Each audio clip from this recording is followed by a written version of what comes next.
So there was a time in my life when I was a very happy, vibrant mom, homeschooling my kid, not making her hate learning or anything like that, but my life was actually pretty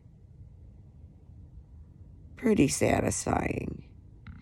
And then you realize that I've had to contact the police because of one wanting to be inappropriate when he's got guests over, then the school, kind of getting on my bad last note, the nerve, letting a unsupervised member of the opposite sex wander the halls unattended with my minor child, female. Yup. So when they let a man walk around the halls with your kid, not dealing with the social worker in the office situation where privacy is not being kept, you choose to just straight up explain to people how much you dislike the fact that they're like, hey, high five on making that person hate instead of want to help. Like, instead of making somebody see the environment as something worth helping out in, you make them hate those already working, somehow got position or say in that environment. I don't know who, as far as an adult in that office, thinks that it's acceptable to let a member of the opposite sex wander the halls unsupervised with somebody else's minor child, but I know that they employ a social worker for a purpose. Certainly did not employ the desk jockey to a lot of brilliant school board thoughts and shit. You know what I mean? They're only supposed to answer the door or, tell them to sign at the list because they're tardy. It's not like they work miracles or anything. They're not in the nurse's station.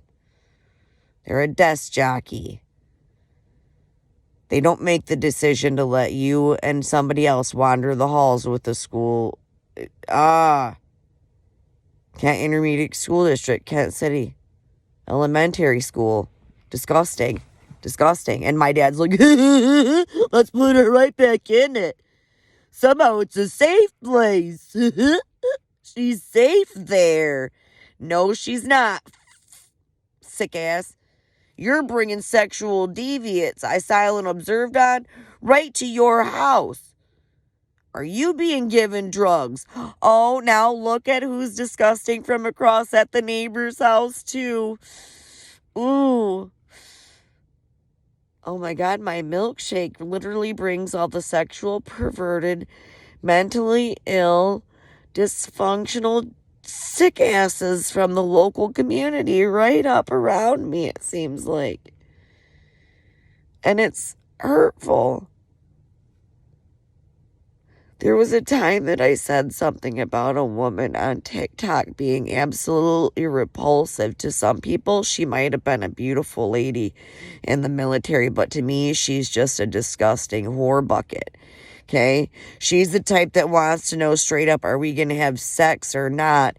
And some of us actually would like for parts of that person to become kind of sexy versus feeling obligated to have to rub our genitals on some skank nasty ass, probably crawling with herpes. And not even telling you that they are getting over that herpes outbreak, that they still probably got 2 pustules working on the back of their butt at. Okay? There are people in this world that don't care about you, let alone care enough about themselves, and all their brain cells care about is scratching their dirty genitals on somebody else. Not whether or not that person, has any physical conditions or anything like that they'd prefer to, get taken care of in a massage or a sensual sort of way before they, cheapen themselves instantaneously. To some degree, people these days who are attempting to court, they kind of take pride in the fact when they know that they dated for a couple of weeks, months, years before they actually fornicated. They take pride in that fact. There are people that actually are so loose with how they live It's amazing that they don't literally burn their own flesh off at the end of the day to bathe themselves. Because that's what they should do, given the nature of their behaviors. Some people are rotten to others. Some people don't care about themselves. And some people, you could tell them the dilemma that you're stuck in. And they would still want to step down that slippery slope into, ugh, thanks. You're such a great associate or acquaintance that I wish I wasn't acquainted with at all. But, you know what? According to some of those crazy Christian people, that's part of God's plan, even though the rest of us are like, hail Satan.